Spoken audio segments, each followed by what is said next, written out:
Hello everyone, welcome to my channel and Medi Hum 98। सो आज के इस वीडियो में हम एक नए टॉपिक के बारे में डिस्कस करने वाले हैं, जिस टॉपिक का नाम है हाइपरटेंशन या high blood pressure. So let start the video. So firstly हम डिस्कस करेंगे definition of hypertension. So hypertension is the persistent elevation of systolic BP above 140 mmHg and diastolic pressure above 90 mmHg। सो जो hypertension की condition है, इसमें जो blood pressure है वो elevate हो जाता है, मीन्स जो सिस्टोलिक ब्लड प्रेशर है वो 140 mmHg इंक्रीज कर जाता है एंड जो डायस्टोलिक ब्लड प्रेशर है वो 90 mmHg इंक्रीज कर जाता है। सो इस कंडीशन को एक अदर नेम से भी हम जानते हैं, मीन्स जो हाइपरटेंशन है इसको हम साइलेंट किलर डिजीज़ के नाम से भी जानते हैं। साइलेंट किलर इसलिए कहते हैं क्योंकि स्टार्टिंग की फेज में या जो इनिशियल स्टेज होता है उस दौरान इसके सिम्टम्स को आइडेंटिफाई करना मीन्स मुश्किल होता है या प्रॉपर वे में इसे आइडेंटिफाई नहीं कर पाया जाता है। इसी वजह से इस डिजीज़ को साइलेंट किलर के नाम से भी जानते हैं। ओके, सो नेक्स्ट डिस्कस करेंगे इसके बाद क्लासिफिकेशंस ऑफ हाइपरटेंशन। सो ये हाइपरटेंशन है, इसको कितने टाइप्स में क्लासिफाइड किया गया है। तो फर्स्ट वन है इसका blood pressure category, second one है systolic BP and third one है diastolic BP. So BP category के दौरान जो ब्लड प्रेशर है उसको नॉर्मल वे में जो सिस्टोलिक ब्लड प्रेशर होता है वो लेस देन 120 होता है, यानी कि 120 रहेगा या इससे कम रहेगा। एंड जो डायस्टोलिक ब्लड प्रेशर होता है वो लेस देन 80 यानी 80 से कम या उतना ही 80 तक रहेगा। ओके, सो सेकंड वन है इसके बाद second classification pre hypertension.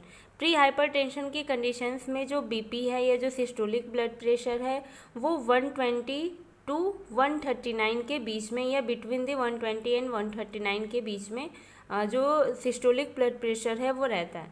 And जो डायस्टोलिक ब्लड प्रेशर की कंडीशंस में जो डायस्टोलिक बीपी है वो 80 टू 89 के बीच में रहता है।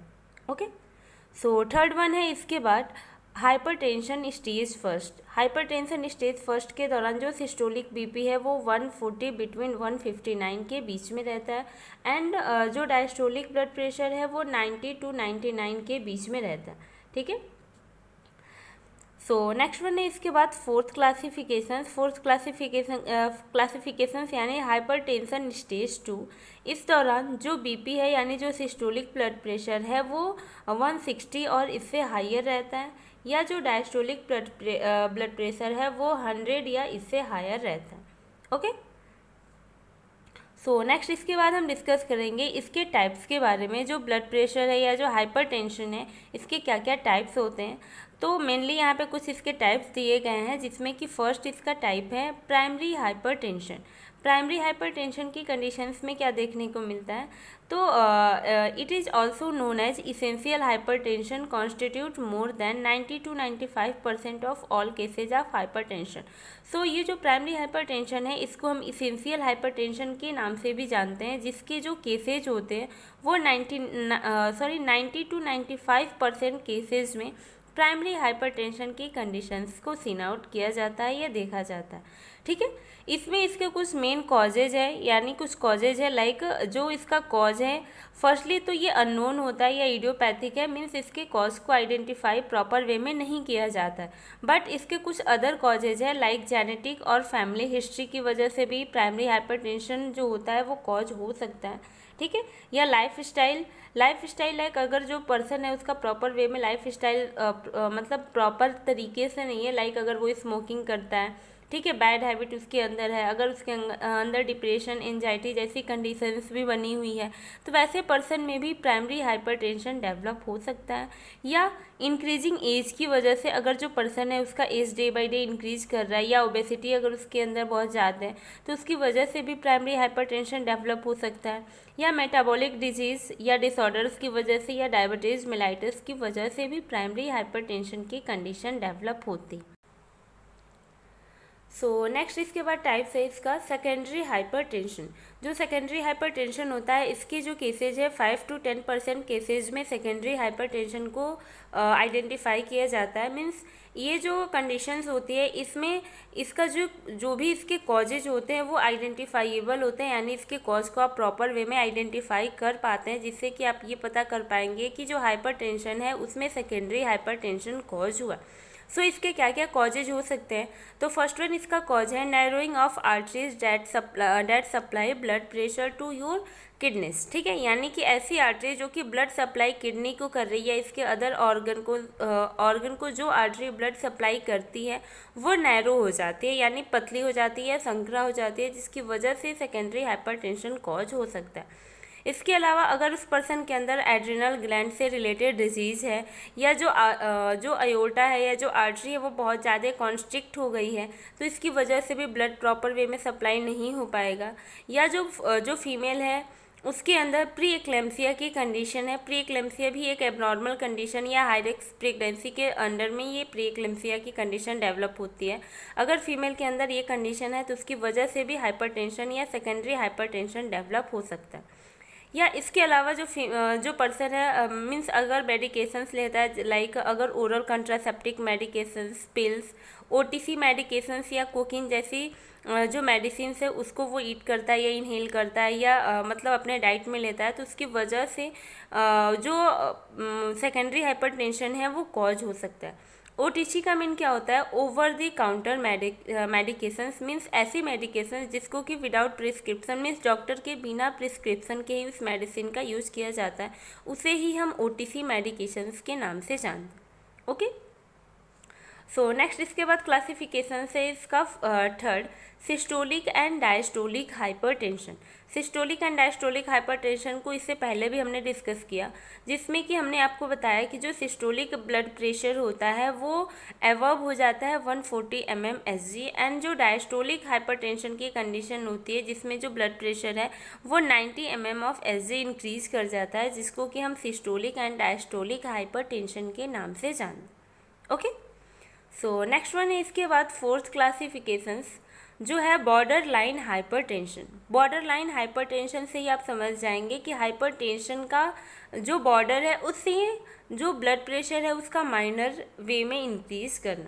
सो इसमें क्या बताया गया है कि जो ये हाइपरटेंशन है, मीन्स जो बॉर्डर लाइन हाइपरटेंशन है, इसको हाई नॉर्मल ब्लड प्रेशर या प्री हाइपरटेंशन के नाम से जानते हैं, जिसमें जो ब्लड प्रेशर है वो 120 to 139 के बीच में जो ब्लड प्रेशर की कंडीशन है वो बनी रहती है। मीन्स जो सिस्टोलिक ब्लड प्रेशर है वो 120 to 139 के बीच में रहेगा, और जो डायस्टोलिक ब्लड प्रेशर है वो 80 to 89 के बीच में ही रहता है। सो इस कंडीशन को ही हम बॉर्डर लाइन हाइपरटेंशन के नाम से जानते हैं। ओके, सो नेक्स्ट इसका टाइप है white coat hypertension. So white coat hypertension की कंडीशंस में क्या होता है कि जो पर्सन है अगर उसके बीपी को मेजर किया जाए तो उसकी जो रीडिंग होती है वो इनएक्यूरेट होती है। क्यों? ड्यू टू सर्टेन इन्वायरमेंट, यानी इन्वायरमेंट का प्रॉपर वे में ना होना, या बहुत सारे ऐसे पर्सन होते हैं जो इनकेस अगर डॉक्टर के पास किसी दूसरी डिजीज़ की वजह से ट्रीटमेंट के लिए जा रहे हैं तो उस दौरान डॉक्टर को देखते ही उनके अंदर क्या होता है कि जो उनका ब्लड प्रेशर है वो राइज अप हो जाता है। ठीक है, इसीलिए वाइट कोट हाइपरटेंशन के नाम से इसे हम जानते हैं कि जो उसका बीपी है वो नॉर्मल तो रहेगा, या एंजाइटी लेवल उसकी इंक्रीज कर रही है या और भी कोई प्रॉब्लम अपीयर हो रही है, तो उस दौरान अगर वो डॉक्टर के पास जाता है तो उसकी वजह से जो उसकी ब्लड प्रेशर है वो इंक्रीज कर जाती है, या सर्टेन इन्वायरमेंट की कंडीशन, सर्टेन इन्वायरमेंट की वजह से भी जो उसकी रीडिंग होती है ब्लड प्रेशर की वो इनएक्यूरेट आने लगती है। ओके, सो नेक्स्ट पढ़ेंगे इसके बाद पैथोफिजियोलॉजी। मीन्स इसकी पैथोफिजियोलॉजी क्या होती है। तो फर्स्ट वन है due to aetiological factors. Means किसी भी इटियोलॉजिकल फैक्टर्स की वजह से जो सिंपैथेटिक नर्वस सिस्टम है, means increase sympathetic nervous system activity related to NS. ठीक है, जो सिंपैथेटिक नर्वस सिस्टम है या जो ऑटोनोमस नर्वस सिस्टम है वो इंक्रीज कर जाता है, मीन्स जो उसकी एक्टिविटी होती है वो इंक्रीज कर जाती है या ओवर एक्टिव हो जाता है, जिसकी वजह से increase renal reabsorption of NaCl and H2O। जिसकी वजह से क्या होता है, यानी कि जो सिंपैथेटिक नर्वस सिस्टम है अगर उसकी जो एक्टिविटी है वो इंक्रीज कर गई या हाइपर एक्टिव हो गया तो उसकी वजह से रीनल रीअब्जॉर्प्शन ऑफ NaCl यानी NaCl एंड H2O का जो रीअब्जॉर्प्शन है वो इंक्रीज कर जाता है। जिसकी इंक्रीज करने की वजह से क्या होता है, तो increase activity of renin angiotensin aldosterone. ठीक है, रेनिन एंजियोटेंशन एल्डोस्टेरोन जो होता है इसकी एक्टिविटी भी इंक्रीज कर जाती है। सो रेनिन का वर्क क्या होता है बॉडी के अंदर, maintain blood pressure and water balance. यानी कि रेनिन एंजियोटेंशन एल्डोस्टेरोन जो है उसको अगर वो नॉर्मल वे में है तो वो ब्लड प्रेशर एंड वाटर के बैलेंस को मेंटेन करता है, बट रीनल रीअब्जॉर्प्शन की इंक्रीज होने की वजह से ये जो एक्टिविटी है वो भी इंक्रीज कर जाती है। ठीक है, जिसकी वजह से आगे चल के क्या होता है कि expansion of extra cellular fluid, यानी एक्स्ट्रा सेलुलर फ्लूइड का जो लेवल है वो इंक्रीज करेगा या एक्सपेंड हो जाएगा, जिसकी वजह से decrease vasodilation of the arteries. Arteries का वैसोडाइलेशन होना मीन्स जो वैसोडाइलेशन होता है वो डिक्रीज हो जाएगा, जिसकी वजह से हाइपरटेंशन की कंडीशन डेवलप हो जाएगी और वो पर्सन है उसके अंदर इसके सिम्टम्स हाइपरटेंशन से रिलेटेड सिम्टम्स भी अपीयर होने लगेंगे। ओके, सो फर्स्टली मैंने आपको पैथोफिजियोलॉजी में बताया किसी भी इटियोलॉजिकल फैक्टर्स की वजह से जो सिंपैथेटिक नर्वस सिस्टम है या जो एनएस है उसकी एक्टिविटी इंक्रीज कर जाती है, जिसकी वजह से रीनल रीअब्जॉर्प्शन होने लगता है, मीन्स NaCl H2O का जो लेवल है वो इंक्रीज कर जाएगा। अगर इसका लेवल इंक्रीज करेगा तो जो रेनिन एंजियोटेंशन एल्डोस्टेरोन है इसका भी लेवल एक्टिविटी जो है वो इंक्रीज करेगी। रेनिन का वर्क बॉडी में होता है maintain blood pressure and water balance. ठीक है, आगे चल के क्या होगा कि जो एक्स्ट्रा सेलुलर फ्लूइड है उसका जो वॉल्यूम है वो एक्सपेंड कर जाएगा, इंक्रीज कर जाएगा, जिसकी वजह से आर्टरीज के अंदर वैसोडाइलेशन जो है वो डिक्रीज होने लगेगा और एंड में जो पर्सन है उसके अंदर हाइपरटेंशन की कंडीशन डेवलप हो जाएगी। ओके, सो नेक्स्ट इसके बाद हम डिस्कस करेंगे इसके क्लिनिकल फीचर्स के बारे में या क्लिनिकल मैनिफेस्टेशंस या साइन एंड सिम्टम्स क्या क्या अपीयर हो सकते हैं। तो जो इसके साइन एंड सिम्टम्स है वो कंडीशन के अकॉर्डिंग डेवलप होंगे, मीन्स सीवियर हेडेक का होना, डिजीनेस, ब्लड विजन, साथ ही साथ नॉइजिया, वॉमिटिंग, फैटिक एंड कन्फ्यूजन बना रहेगा। एपिस्टैक्सिस, एपिस्टैक्सिस का मतलब क्या होता है, नोज ब्लीडिंग का होना। ओके, सो नेक्स्ट इसके सिम्टम्स अपीयर होंगे chest pain and shortness of breath या SOB की कंडीशन डेवलप होना, इरेगुलर हार्ट बीट या पल्पिटेशन की कंडीशन का डेवलप होना। ठीक है, पैपिलोएडिमा, पैपिलोएडिमा की कंडीशन में जो रेटिना होता है वो उसमें ओवर इसका डिस्टेंशन हो जाता है या एक कैंसरस कंडीशन है जिसमें कि जो पैपिलोएडिमा है वो हाइपरटेंशन की कंडीशन में भी सिन आउट हो जाता है। ओके, सो नेक्स्ट इसके सिम्टम्स है स्वेटिंग का होना, ओवर स्वेटिंग। ओवर स्वेटिंग क्यों होगा, NaCl के लेवल इंक्रीज होने की वजह से, या जो पर्सन है उसके अंदर अल्ट्रेशन ऑफ स्पीच यानी बोलने में उसे प्रॉब्लम होगी। ठीक है, या किसी भी वर्ड को अच्छे तरीके से वो क्लियरिफाई नहीं कर पाएगा। ओके, सो नेक्स्ट इसके बाद डिस्कस करेंगे डायग्नोसिस, मीन्स इसके क्या क्या जांच करवाई जाती है जिससे हम ये आइडेंटिफाई कर पाएंगे कि उस पर्सन को किस तरीके की ट्रीटमेंट की नीड है। ठीक है, या कौन सी डिजीज़ अपीयर हुई है। तो फर्स्टली हम चेक करते हैं उसका हिस्ट्री टेकिंग, फिजिकल एग्जामिनेशन हम लेंगे। ठीक है, यानी उसके पास्ट हिस्ट्री को मेजर आउट किया जाएगा, उसका फिजिकल एग्जामिनेशन करेंगे, ECG किया जाता है। ठीक है, साथ ही साथ यूरिन एनालिसिस करेंगे। यूरिन एनालिसिस की कंडीशंस में यानी यूरिन चेक अगर हम करेंगे तो उसमें NaCl का लेवल जो है वो इंक्रीज सीन आउट होगा या इंक्रीज देखने को मिलेगा। साथ ही साथ जो उसका हार्ट है उसका अल्ट्रासोनोग्राफी या अल्ट्रासाउंड करेंगे, और जो उसका रेटिना है उस means examination of retina, retina का एग्जामिनेशन किया जाएगा। रेटिना का एग्जामिनेशन किस लिए करते हैं, क्योंकि आपको सिम्टम्स में मैंने पैपिलोएडिमा की कंडीशन बताई। ठीक है, तो पैपिलोएडिमा को प्रॉपर वे में आइडेंटिफाई या डायग्नोज करने के लिए रेटिनल एग्जामिनेशन भी किया जाता है। ठीक है, ये कंडीशन के अकॉर्डिंग करेंगे रेटिनल एग्जामिनेशन, मीन्स अगर पर्सन के अंदर पैपिलोएडिमा सीन आउट हो रहा है तब। इसके अलावा हम सीबीसी कंप्लीट ब्लड काउंट या चेस्ट एक्सरे जैसे डायग्नोसिस को भी डन करते हैं और जो हाइपरटेंशन की कंडीशन है उसे आइडेंटिफाई किया जाता है। ओके,